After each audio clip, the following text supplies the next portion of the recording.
प्रणाम। एक सबसे अद्भुत और मौलिक प्रश्न है कि क्या ईश्वर को देखा जा सकता है, अर्थात ईश्वर को साकार विग्रह में कोई भक्त देख सकता है या नहीं। ये वो प्रश्न है जिसको सुलझाने के लिए एक लंबे समय से एक लंबी बहस जारी है। आज जब विज्ञान अपने चरमोत्कर्ष पे है, तब उन लोगों का साहस ये कहते हुए और अधिक बढ़ जाता है कि ईश्वर का वास्तव में साकार दर्शन हो ही नहीं सकता, क्योंकि वो अब ये जानते हैं कि यदि कोई व्यक्ति या कोई मेरे जैसा व्यक्ति ये कहे कि ईश्वर के साकार दर्शन होते हैं, तो वो कहेगा हाँ तो ठीक है, हमारे सामने लाकर दिखा दो, हम मान जाएंगे। ये बेहद मूर्खतापूर्ण प्रश्न है और ये पूरी की पूरी तर्क श्रृंखला एक तरह से मूर्खता प्रधान श्रृंखला ही है। इसके पीछे के रहस्य को हमें भलीभांति समझना चाहिए। सर्वप्रथम शास्त्र क्या कहता है, क्योंकि शास्त्र ही प्रमाण है। प्राचीन काल से लेकर अब तक रहस्य शास्त्रों ने ही मनुष्य का मार्ग प्रशस्त किया है।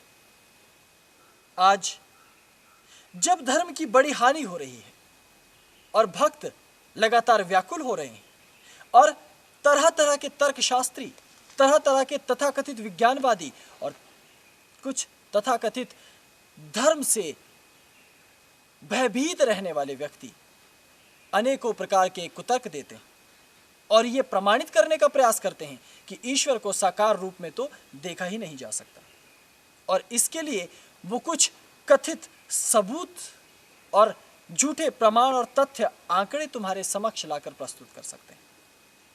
लेकिन तुम अपने दर्शन को दृढ़ रखना, क्योंकि धर्म ने सदैव तुम्हारा मार्गदर्शन किया है। धर्म क्या कहता है कि क्या ईश्वर को देखा जा सकता है? सर्वप्रथम हमें अपने भारतीय वांग्मय को जब हम टटोलते हैं तो उसे बारीकी से देखना होगा। ईश्वर को दो स्वरूपों में जाना गया है। प्रथम निर्गुण ब्रह्म, जो निराकार है, अजन्मा है, नित्य है, सर्वव्यापक है, आनंदमय है, तेजोमय है, जिसके भीतर यह संपूर्ण ब्रह्मांड लीन है, जिससे ये उत्पन्न हुआ, जिसके भीतर ये है और जिसके भीतर ये पुनः समा जाएगा, वही ब्रह्म है। जिस ब्रह्म के सिवा दूसरा कोई तत्व इस सृष्टि में है ही नहीं, वही परमात्मा है, वही ईश्वर है, वही भगवान है। लेकिन दूसरा प्रश्न कि यदि भगवान अजन्मा है, वो पैदा नहीं होते, तो भगवान राम कौन है? भगवान ईसा मसीह कौन है? या मोहम्मद पैगंबर खुद आकर किसका संदेश देकर जाते हैं मानवता को? इसका अर्थ है चाहे गुरु नानक हो, चाहे महावीर हो, या कोई संत हो, तुलसीदास, मीराबाई, रैदास या भक्त ध्यानु, सब के सब किसी साकार विग्रह की तरफ भी इशारा करते हैं। और जो अवतारी पुरुष हैं वो कौन है? इसे तुम एक छोटे उदाहरण से समझो। एक समुद्र है, बहुत बड़ा, बहुत विशाल। समुद्र अपने आप में देवता है। बहुत ऊंचे हिमालय पर्वतों के निकट जहां वन प्रदेश था, एक ऊंचे से टीले पर एक विशाल गांव बना हुआ था। उस गांव से पहली बार एक व्यक्ति समुद्र देखने गया, और जब वो समुद्र के तट पर पहुंचा तो भयभीत होकर समुद्र को देखने लगा, क्योंकि उसकी लगभग आधी आयु बीत चुकी थी, लेकिन उसने विशालकाय समुद्र को कभी नहीं देखा था। तब उसके हृदय में यह विचार आया कि मैं अपने गांव से इतने दूर इस समुद्र को देखने आया हूं, तो क्यों ना इस समुद्र की इन लहरों को कैद कर अपने घर ले जाऊं। तो उसने एक छोटे से पात्र में समुद्र का जल भर लिया और उसे लेकर अपने गांव लौटा। जैसे ही वो अपने गांव लौटा तो गांव के सभी लोग उसे घेर कर बैठ गए कि तुम क्या लेकर आए हो? तो उसने कहा कि मैं समुद्र को अपने पास लेकर आया। और जो समुद्र का जल था उसने सभी को वो जल दिखाया। तो क्या उन्होंने समुद्र का जल नहीं देखा? जिस प्रकार उस कलश, उस पात्र के भीतर रखा हुआ जल स्वयं में समुद्र ही है, समुद्र का ही जल है। ठीक उसी प्रकार से अवतारी पुरुष होते हैं। कोई भी अवतारी आत्मा, कोई भी अवतारी चेतना, कोई भी अवतारी देह जब इस पृथ्वी पर रहती है तो वो उस अनंत विराट परमात्मा का एक साकार विग्रह होता है, अर्थात महासागर का एक छोटा सा कलश में आया हुआ हिस्सा मात्र। इसलिए कुतर्क देने वाले कहते हैं कि यदि राम भगवान थे तो वो क्राइस्ट को नहीं जानते थे, और यदि जीसस भगवान थे तो वो भगवान श्री कृष्ण को नहीं जानते थे, और भगवान श्री कृष्ण यदि भगवान थे तो वो महात्मा बुद्ध को नहीं जानते थे। ये बड़ा ही ओछा और निम्न कोटि का तर्क है। और सावधान रहना, तुम्हें इसी तरह के तर्क देकर कुछ तथाकथित बुद्धिमान तुम्हारी महामति को भ्रमित कर सकते हैं, और इसे माया ही कहा जाता है। क्योंकि माया क्या है ये वो नहीं समझ सकते। उनका माया का अर्थ है सब कुछ झूठ है, जबकि माया का ये अर्थ नहीं है।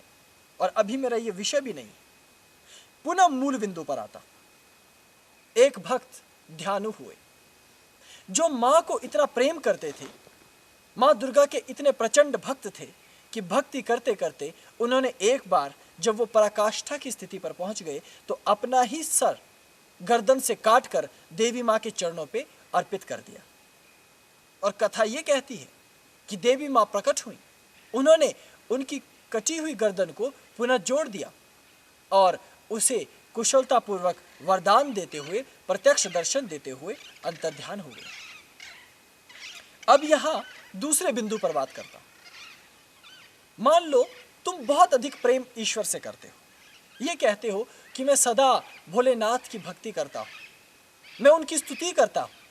सुबह उठता हूं तो भोले की स्तुति, शाम होती है तो भोलेनाथ का नाम, दिन होता है तो ओम नमः शिवाय, सुबह होती है तो केवल शिव, केवल शिव और केवल शिव। तुम सांस लेते हो तब भी शिव, तुम सांस छोड़ते हो तब भी शिव। तो क्या इसका तात्पर्य यह हो गया कि तुम यदि वर्षों से ऐसा अभ्यास कर रहे हो और तुम्हें यह लगने लगे कि तुम्हारे स्वप्नों में शिव हैं, तुम्हारे आसपास शिव हैं, तुम्हारे संग संग शिव हैं, और एक दिन तुम ये मूर्खता करो कि शिवलिंग के पास जाकर ये कहो कि हे महादेव, अब तो तुम्हें प्रकट होना ही होगा, प्रत्यक्ष होना ही होगा, मैं तुम्हारा सर्वोच्च भक्त हूं,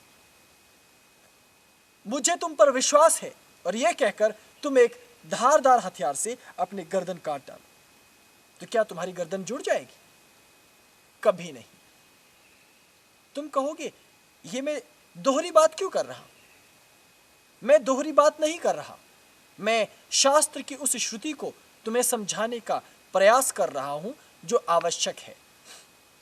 सर्वप्रथम ईश्वर निर्गुण, निराकार, दिव्य, चैतन्य और तेजस्वी हैं, सर्वकला और सर्व गुणों से संपन्न हैं। लेकिन वो ईश्वर तुम्हारे एक स्तर विशेष पर पहुंच जाने पर तुम्हें सगुण में आकर दर्शन देते हैं। लेकिन कौन व्यक्ति है जो उनके दर्शन प्राप्त कर सकता है? यह प्रत्यक्ष भोजन करने जैसा नहीं है कि तुमने एक बार भोजन तैयार किया, अपनी थाली में परोस लिया और उसको आहार की भांति ग्रहण कर लिया। जीवन में जैसे ज्ञान दुर्लभ और दुरूह है, मैं पहले ही समझा देता हूं। जब एक छोटा सा बालक जो पैदा होता है, वो पैदा होते ही चलना नहीं जानता, उसे चलने के लिए बहुत बार अभ्यास करना होता है। आज तुम दौड़ सकते हो, लेकिन याद रखना, जब तुम उत्पन्न हुए थे तो तुम्हारी माता ने तुम्हारे घिसटते हुए चलने के लिए भी महीनों प्रतीक्षा की थी।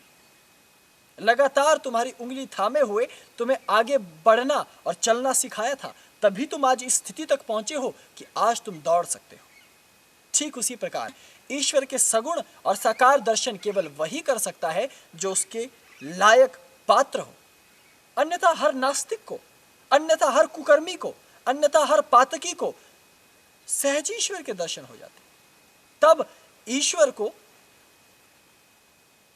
एक पापी और एक पुण्य आत्मा में, हालांकि ईश्वर दोनों में अंतर नहीं मानता, लेकिन एक पापी व्यक्ति और एक पुण्य आत्मा में अंतर ही शेष नहीं रहता। तब कोई भी व्यक्ति इस सृष्टि में चेतना को ऊर्ध्वमुखी नहीं करता, कोई भी विराट नहीं बनता, कोई भी परिश्रम नहीं करता, इस जीवन में कोई भी कर्म के सिद्धांत को नहीं मानता। यह जगत कर्म पर चलता है और अध्यात्म भी तो कर्म पर ही चलता है। कैसे? ईश्वर को कौन व्यक्ति देख सकता है? इसके लिए भारतीय वांग्मय का अध्ययन करो, जहां एक ओर योग, ज्योतिष, तंत्र, कर्मकांड और अनेकों प्रकार की ललित कलाओं का अभ्यास करवाया जाता है, वहीं समाधि की ओर गति, व्रत, संयम, इंद्रिय निग्रह, सत्य, आस्तेय और धर्म पथ पर चलना, यह सब अनिवार्य कहा गया है। एक साधारण से सांसारिक व्यक्ति को देख लो, वो दैहिक रूप से उतना हृष्ट पुष्ट और तीव्र नहीं हो सकता जितना एक दिव्य योगी और नित्य योग का अभ्यासी हो सकता है। एक व्यक्ति जो योग को संपूर्णता से अपने जीवन में उतारता है, उसका मस्तिष्क कितना दिव्य और कितना तीव्र हो सकता है, इसकी कोई कल्पना नहीं कर सकता। यह इस बात पर निर्भर करता है कि वो कितनी अधिक मेहनत करता है, उस योग का कितना जटिल अभ्यास करता है। तो एक योगी योगासन, प्राणायाम, नियम, यम, आहार से लेकर विहार से लेकर वाणी संयम से लेकर दृष्टि संयम से लेकर मनोसंयम तक प्रत्येक तत्व पर अभ्यास करता है। निरंतर निरंतर कुंडलिनी जागरण का अभ्यास करता है। मूलाधार, स्वादिष्ठान, मणिपुर, अनाहत, विशुद्ध, आज्ञा, सहस्त्रहार कमल दल का जागरण करता है। उसके पश्चात मंत्र साधना करता है और कर्मकांड करता है। भक्ति और यंत्र इत्यादि का सकारात्मक विग्रह बनाते हुए स्थूल पूजन भी करता है। तब जाकर निरंतर कठोर तप करने के पश्चात आप पुराणों को पढ़िए, शास्त्रों को पढ़िए। जिसको परमात्मा ने साकार दर्शन दिए, वो युगों युगों तक तपस्या करता रहा है, सदियों तक अनेकों प्रकार की जप तप करता रहा है, तत्पश्चात ही उसे दर्शन हुए। और कोई व्यक्ति ये सोच ले कि आज ही प्रत्यक्ष परमात्मा को दिखाया जा सकता है, यह असंभव है। यह पुण्य तो केवल तभी मिल सकता है जब स्वयं परमात्मा साकार शरीर धारण कर तुम्हारे मध्य हो और तुम्हारे पास ऐसी दृष्टि हो कि तुम उसे देख सको। लेकिन तुम इस व्यर्थ के प्रपंच में न पड़ना। तुम ये ना सोचना कि ईश्वर साकार दर्शन नहीं देते। मैं ये पूरे दावे से कहता हूं, पूरे प्रमाण के साथ कहता हूं कि यदि तुम शास्त्रीय कथन को, यदि तुम निम्न स्तर से योग के सभी अंगों का लगातार अभ्यास करो, अपनी चेतना को महाविराट बनने का अवसर प्रदान करो, निरंतर उस दिव्यता में जाने के लिए प्रयत्नशील रहो, तो अवश्य तुम्हें ईश्वर के दर्शन होते हैं और साकार रूप में दर्शन होते हैं। भले ही समस्त संसार अपना पूरा बल झोंक दे, भले ही वो हम जैसे संतों को प्रताड़ित करे, लेकिन हम जैसी अवतारी चेतनाएं सदा से ये कहती रही हैं कि ईश्वर को तुम साकार देख सकते हो, अपनी भांति देख सकते हो, अपने पास देख सकते हो, बस तुम्हारे भीतर वो क्षमता होनी चाहिए। एक छोटी सी बात मैं अंत में कहना चाहता हूं। मान लीजिए सारी दुनिया के मनुष्य एक तरफ हो जाएं और ये कहने लग जाएं कि सूर्य सूर्य है ही नहीं, वो तो अंधकार का पिंड है, और उसके लिए वैज्ञानिक तर्क देने लग जाएं, उसके लिए नास्तिक तर्क देने लग जाए, तो क्या तुम मानोगे?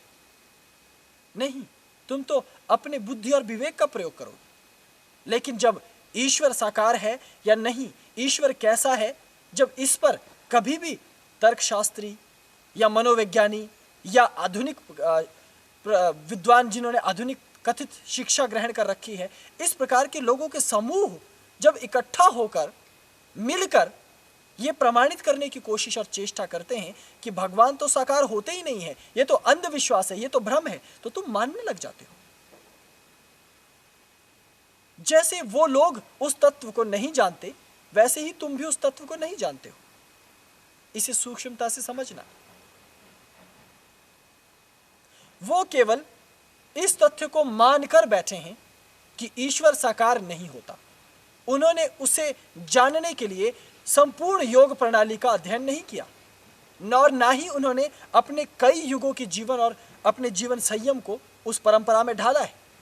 और ये याद रखना चाहिए तुम्हें कि जितने भी ये तथाकथित मनगढ़ंत किस्म के तर्कशास्त्री हैं और इस तरह के तथाकथित बुद्धिजीवी हैं, उन्हें ये लगता है कि जितने भी वेद पुराण और शास्त्र तुम्हारे बाजारों में उपलब्ध हैं, सारा ज्ञान भारतीय धर्म दर्शन का केवल उतना ही है। ये वो भूल रहे हैं कि यहाँ रहस्य पीठ हैं, यहाँ रहस्य योगी हैं, यहाँ रहस्य विज्ञानी हैं जिन्हें तुम नहीं जानते। और उनका एक साधारण सा तर्क होता है कि यदि है तो उन्हें उनके सामने लाया जाए। अरे वाह, 5000 गीदड़ मिलकर ये कह रहे हैं कि जंगल में कोई शेर है ही नहीं, यदि है तो शेर को हमारे सामने लाया जाए, क्योंकि ये तो लोकतंत्र है। याद रखो, गीदड़ों की सेना गीदड़ों की सेना ही रहेगी और सिंह अपने आप में महासिंह ही रहेगा। यह प्रकृति का सिद्धांत है और प्रकृति यह कहती है कि सत्य ही सार्वभौमिक है और यह प्रमाणित किया जाता है कि सत्य वही केवल अर्वाचीन था, प्राचीन था, और वही सदा और सदैव रहने वाला है। और सत्यमेव जयते, केवल सत्य की ही विजय होती है। यह श्रुति वाक्य है और सत्य ही ईश्वर है। तुम केवल अपने हृदय के कपाट खोलो, ईश्वर तुम्हारे सदृश होंगे। और तुम्हें एक और विशेष बात मैं बता देता हूं कि तुम्हारे शास्त्रों ने प्रथम पूर्व में ही वर्णित कर रखा था कि कलयुग आते ही ये सब प्रश्न तो उठेंगे ही। ऐसा नहीं है कि प्राचीन काल में उठते नहीं थे, तब लोग इतने कुमती नहीं थे, तब उनका भोजन इतना निम्न स्तरीय नहीं था, तब उनकी प्राणवायु इतनी निम्न स्तरीय नहीं थी, तब अरण्यों से विहीन वो नहीं थे, तब वो केवल अपने कक्षों में दुबके हुए से नहीं रहते थे, वो विशाल वनों के मध्य विचरते थे, वो प्राणियों के मध्य रहते थे, पशु पक्षियों को चहचहाता हुआ देखते थे, कृत्रिम पदार्थों के मध्य नहीं रहते थे। आज तो तुम्हारा जीवन कृत्रिमताओं से भरा पड़ा है। ऐसे में शायद ये तुम्हें बेहद जटिल लगे कि जो मैं कह रहा हूं इसे तुम कैसे समझोगे। और रहस्य योगी सीधे सीधे सरलता से तो अपने तथ्य प्रकाशित नहीं करते। ईश्वर है और प्रत्यक्ष दिखते हैं, प्रत्यक्ष मिलते हैं, उसका क्या तरीका है ये केवल रहस्य योगियों के पास ही सुप्त और लुप्त पद्धति में विद्यमान है। अब मुस्कुराते हैं ये सुनकर तर्कशास्त्री, ये सुनकर मलेच्छ हंसते हैं, क्योंकि उन्हें ये मालूम है कि अब तो वो ये कहेंगे कि देखो इनके पास दिखाने को कुछ नहीं है, तो कहेंगे ये रहस्य है। अगर तुम्हारे पास हीरा होगा तो क्या तुम उसे चौराहे पर दिखाते फिरोगे?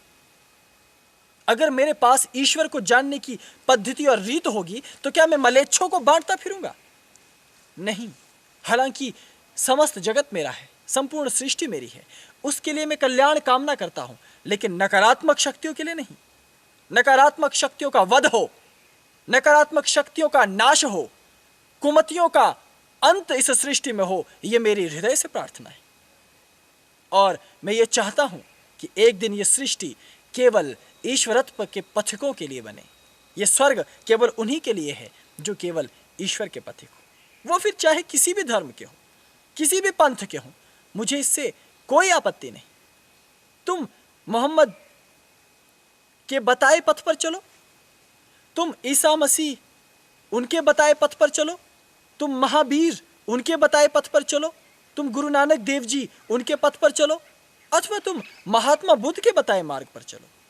लेकिन जब तुम आगे बढ़ोगे तो तुम एक सगुण साकार परमात्मा को अवश्य प्राप्त करोगे और उससे भी उस पार निर्गुण सत्यमय परम शाश्वत ब्रह्म को अवश्य प्राप्त कर पाओगे। इसलिए भ्रमित ना होना और ये याद रखना कि ऋषि मुनियों को पूर्व में ही ज्ञात था कि ऐसा भविष्य में होने वाला है, इसीलिए उन्होंने इसे कलयुग कहा। तुम्हारे चारों तरफ सूचना का जो तंत्र है वो निरंतर तुम्हें यह समझाने की कोशिश करेगा कि परमात्मा है ही नहीं, वो साकार होता ही नहीं है, वो तुम्हारे जीवन में आता ही नहीं है। और ये सत्य भी है। अगर परमात्मा हर दिन हर क्षण हर पल तुम्हारे जीवन में दखलंदाजी करने लग जाए तो तुम्हारा जीवन अपने आप में नर्क हो जाएगा, तब तो कोई पाप पुण्य बचेगा ही नहीं। इसलिए परमात्मा ने तुम्हें निजता दी है, जीवन की निजता, मृत्यु की निजता, भावनाओं की निजता और पृथ्वी पर रहने की निजता। इसलिए केवल उसी सत्य को सत्य मानकर मत बैठ जाना जो केवल दिखाई देता हो। आंखों की दृष्टि से उस पार भी कुछ सूक्ष्म है। लोग कहते हैं प्रमाण लाओ, प्रमाण लाओ, प्रमाण लाओ। हम प्रमाण लेकर आए भी तो तुम जैसे मूढ़ों के सामने क्यों आए? प्रमाण प्रत्यक्ष तुम्हारे सामने है। यदि तुम उसे जान सको, यदि तुम उसे पहचान सको, तो वो तुम्हारी इंद्रिय और तुम्हारी चेतना पर निर्भर करता है।